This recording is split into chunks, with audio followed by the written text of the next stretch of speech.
ఒక దట్టమైన అడవిలో ఒక గర్విష్టి సింహం ఉండేది.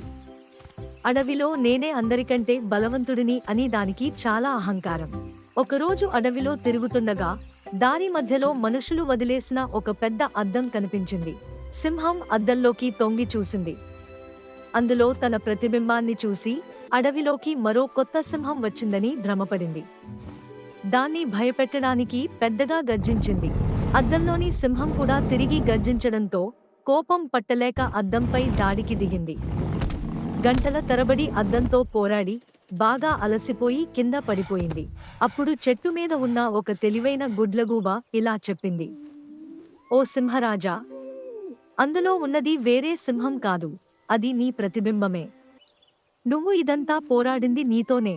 అప్పుడు సింహానికి తన తప్పు అర్థమైంది. మనలో ఉండే అహంకారం, కోపమే మనకు అతిపెద్ద శత్రువులు. మనల్ని మనం తెలుసుకున్నప్పుడే నిజమైన బలం వస్తుంది.